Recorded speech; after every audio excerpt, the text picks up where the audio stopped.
Boa tarde. A apresentação que eu trago aqui hoje é a partir de um ensaio que eu fiz para uma nova publicação fotográfica que se chama Flannery.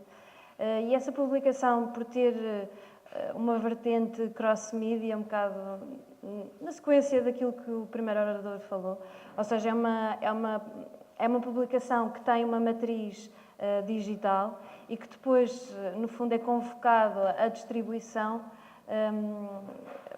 A nossa ideia é que a distribuição possa ser feita a nível mundial e as pessoas só têm que vir buscar a nossa matriz a nível digital e depois imprimirem e produzirem a revista.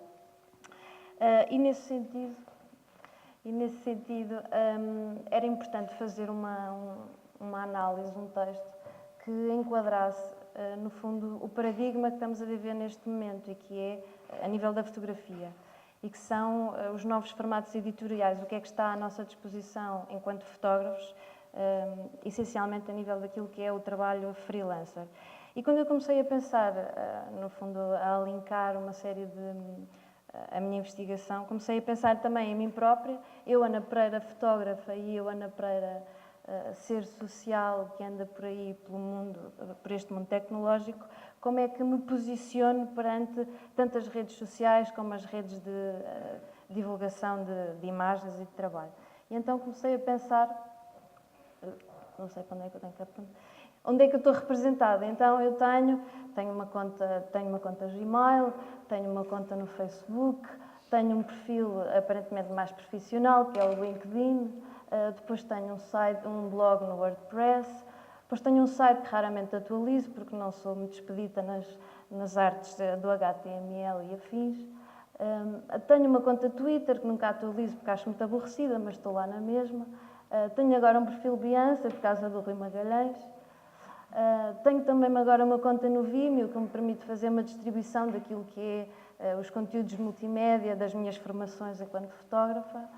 Depois existe também o Flickr, que eu não uso porque acho que essencialmente é uma plataforma de distribuição de imagens bastante generalista, apesar de haver, e aqui nesta apresentação eu trago algumas utilizações bastante interessantes.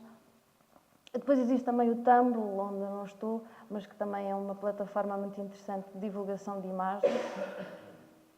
E depois existe o Blur, não é? O sonho de qualquer fotógrafo que acorda todos os dias a achar que é hoje que vai fazer um livro produzido por si próprio. Quando eu, na minha adolescência, era essencial, ou foi essencial, e daí a minha vontade de me tornar fotógrafa, a forma como eu via a fotografia, e que no meu caso foi através dos livros e das revistas. E eu religiosamente, eu vivia em Alcobaça, numa vila bastante pequena, e religiosamente todos os meses comprava a revista Capa, que foi uma revista portuguesa, que foi editada desde o final dos anos 80 até meio dos anos 90, e acompanhava o trabalho, em particular, do João Tabarra e da Inês Gonçalves, e que moldaram completamente o trabalho que eu faço hoje em dia. E comprava também a da Face Magazine, que me dava um glimpse daquilo que era a vida para lá de Portugal e de Alcobaça. E, em particular, o trabalho desta fotógrafa, que é a Corinne Day. Depois encontrei, de alguma maneira, esta transposição das imagens fotográficas no cinema do Jean-Luc Godard e também no cinema do Al Hartley, desta ideia de que existe alguma excepcionalidade naquilo que é o cotidiano banal. Quando comecei a trabalhar, nos primeiros 5 anos, eu sou fotógrafa profissional desde 98, nos primeiros 5 anos trabalhava como fotojornalista para a imprensa escrita, para revistas e jornais, e sempre foi, portanto, a questão impressa sempre foi o veículo essencial do meu trabalho. Deixa eu ver a data, em 2008 eu fui convidada para lecionar uma disciplina de fotojornalismo e achei que era importante nesse momento fazer um apanhado daquilo que eram os códigos do jornalismo e do fotojornalismo, alinhados àquilo que era a história da fotografia e dos seus 150 anos. Então trago aqui assim de uma maneira muito, muito rápida, porque acho que é importante para perceber aquilo que é a contemporaneidade a nível desta forma de contar histórias, que é o fotojornalismo e a fotografia documental.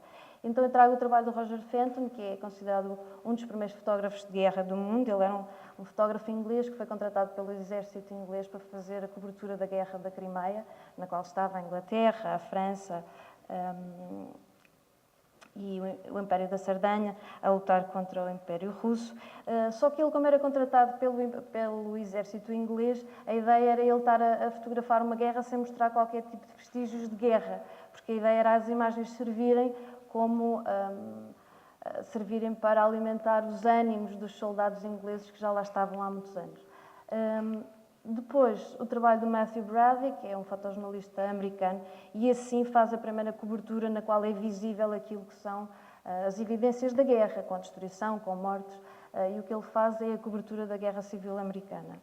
Depois também o trabalho do Jacob Riis, que é um fotógrafo americano e que faz logo em 1890, a fotografia aparece em 1840, o retrato daquilo que é uma sociedade que balança numa espécie de pós-realidade capitalista. E assim, mais rápido ainda, o Joshua Ben-Oliel, que é o primeiro fotojornalista português e que trabalha para o Jornal do Século, a revista Ilustração Portuguesa, Ocidente, Panorama. Depois, já nos anos 30 do século XX, a cobertura exaustiva daquilo que é os efeitos do crash económico de 1929 e o trabalho da Farm Security Administration, e que, no fundo, o que faz é trazer a voz àqueles que não têm voz. Depois, assim, de maneira ainda muito mais corrida e rápida, o desenvolvimento, e aqui vou ler porque eu não tenho a memória dos oradores anteriores, o desenvolvimento da imprensa escrita que serve uma sociedade capitalista, com cada vez maior espaço para a imagem fotográfica, o registro indiscreto do cotidiano com as primeiras máquinas fotográficas 35mm, pequeninas, e depois a criação da agência Magno, com estes fotógrafos, o Henri Cartier-Bresson, o Robert Capa, o George Roger e o David Seymour, e o reconhecimento pela primeira vez do papel do fotojornalista naquilo que é o controle da edição fotográfica, na importância da legendagem e numa clara linha de identificação entre a obra fotográfica e o autor. E depois, com o pós-Segunda Guerra Mundial e um crescendo económico e logo de publicidade na imprensa escrita, foi possível criar-se um espaço muito maior para aquilo que veio a ser chamado o fotojornalismo engagé, a reportagem engagé social, período áureo que se estende até ao final dos anos 80 do século XX e o aparecimento daquilo que é a tecnologia, o aparecimento da fotografia digital, que levou a um corte total com o paradigma vigente e um consequente declínio da imprensa escrita e de um espaço cuidado para o fotojornalismo. Surge então a World Wide Web, numa utilização cada vez mais massiva. A ideia, e daí esta imagem, de um evento noticioso quase imediato, não é? Que chega a nós, espectadores, de uma forma quase imediata, e depois cada vez mais a ideia de um modelo freelancer de trabalho por oposição às estruturas coletivas de imprensa. E cada vez mais esta ideia de cruzar espaços entre aquilo que é o profissional e o amador, e que leva a uma coisa que o primeiro orador falou, que é o surgimento do jornalismo cidadão ou cidadão repórter, e que é esta ideia de que, a partir do momento em que uma parte considerável da população, ou pelo menos da população que tem acesso aos bens essenciais de consumo, a partir do momento em que temos telemóveis com câmaras, temos também a sensação que podemos comunicar com o mundo aquilo que estamos a viver, criando esta ideia um bocadinho romântica e democrática, não é? De qualquer um de nós pode partilhar aquilo que está a viver e observar com o resto do mundo. E trago aqui dois exemplos absolutamente díspares.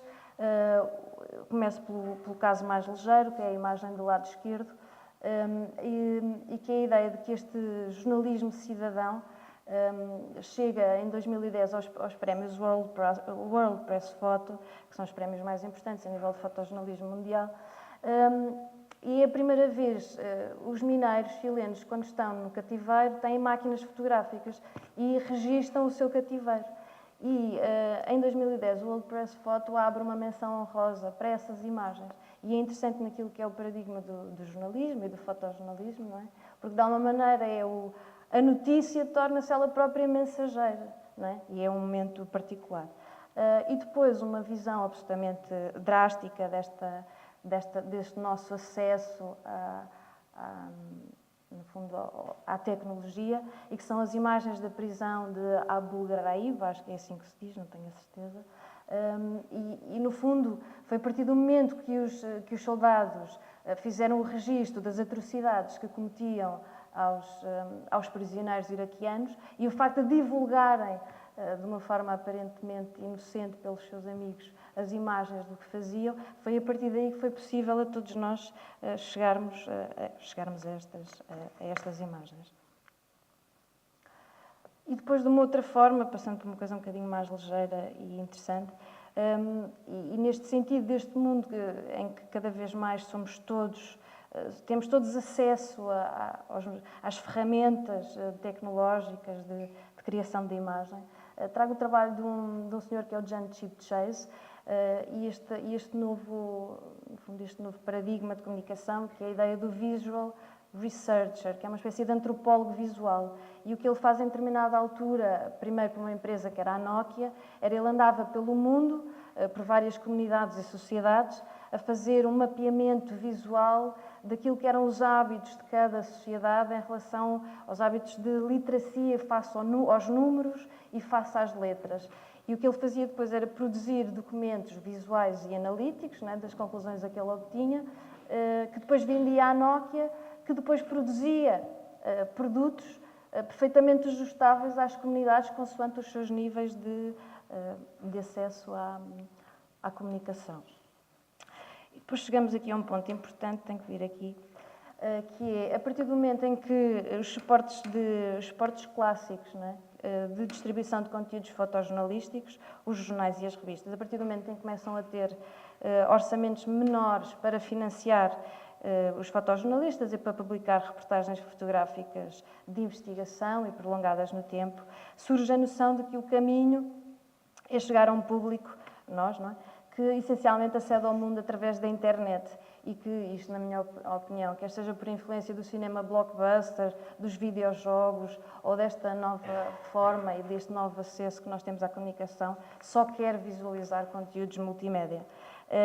Surge então em 2004, através de um senhor dinamarquês que eu não sei dizer o nome, mas é tipo Bjarke Myrtu. Ele cria esta nova plataforma da agência Magnum, e que é Magnum in Motion, e que, no fundo, é o estúdio digital multimédia desta agência e que reúne narrativas visuais para plataformas online e offline.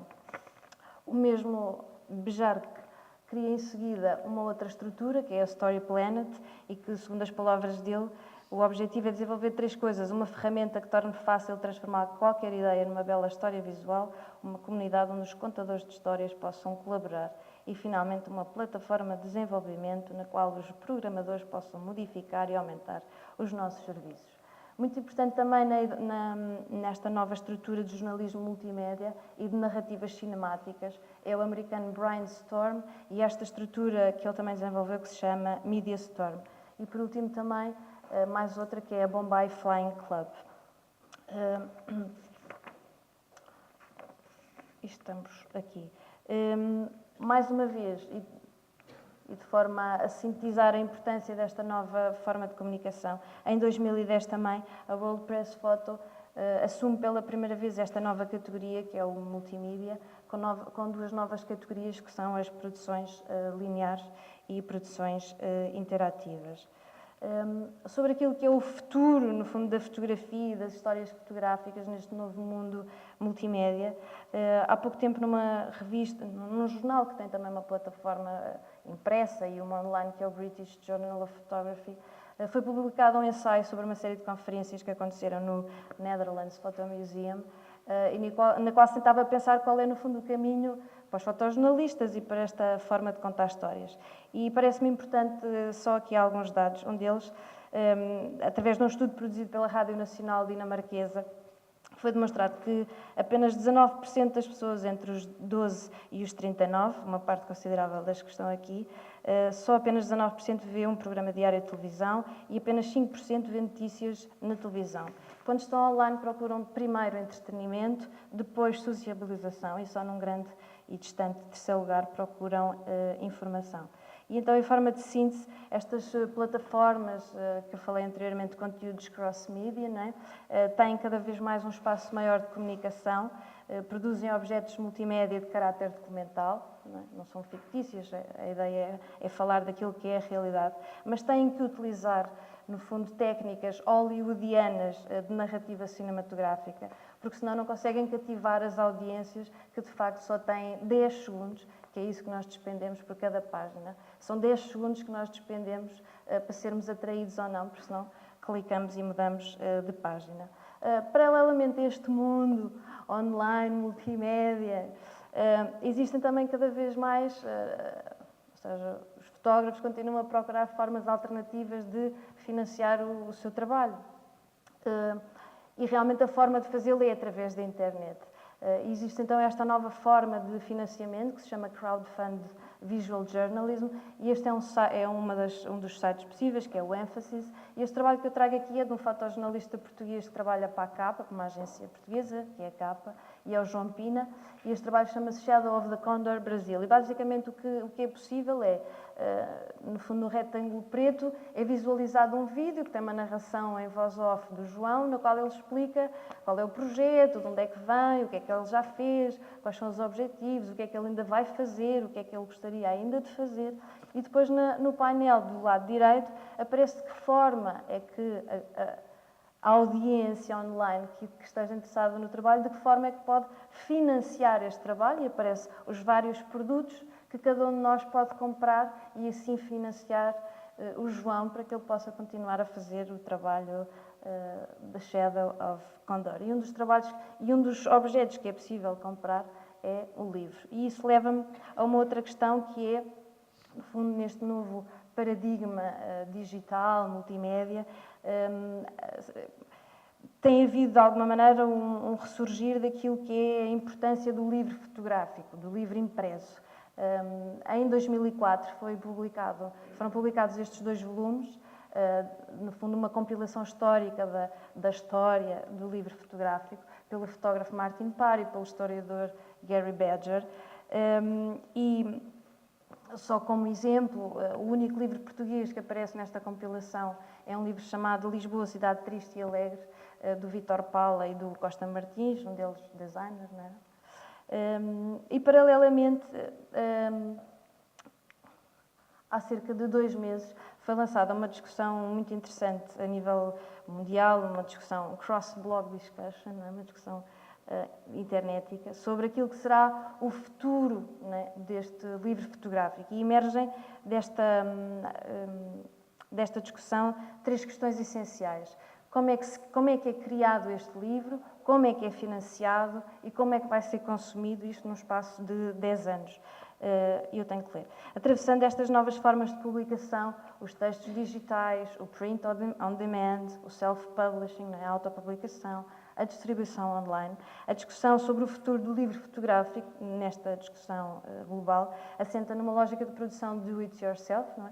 És tu, enquanto fotógrafo, que tens que produzir o livro, numa distribuição feita a partir de uma rede coletiva de blogs e de sites de divulgação e venda. E naquilo que é a ideia de consumo surge emerge mais uma vez a ideia de um objeto multimédia, parece que não há volta a dar, que pelas suas características ontológicas, no fundo o facto de englobar uma série de meios visuais e áudio e obedecer a uma estrutura muitas vezes de entretenimento, é a ferramenta ideal para atingir maiores audiências, ou talvez apenas, isto digo eu, a audiência que nos estamos todos a tornar.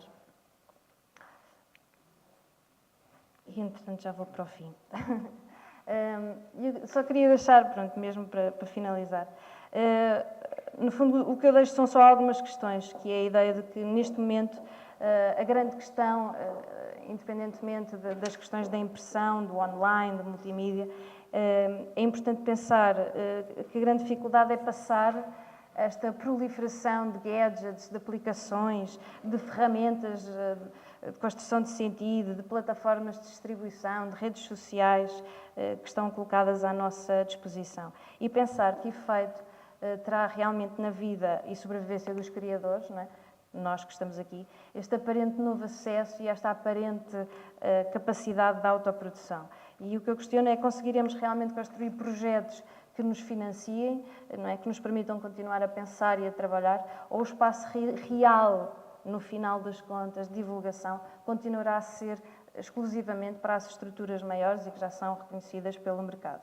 E este novo produto multimédia que, visto por todas as frentes, parece ser o objeto que emerge e que vai englobar a fotografia, o jornalismo, o cinema, a música, os livros fotográficos, o design, a web, vai estar verdadeiramente ao serviço do conhecimento, da informação, ou vai cada vez mais moldar-se aos interesses de uma população que busca essencialmente entretenimento.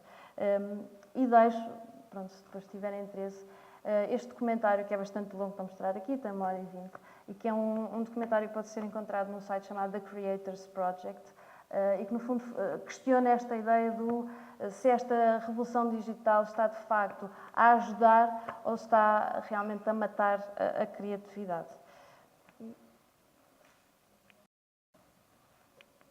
Acabou. Muito obrigada.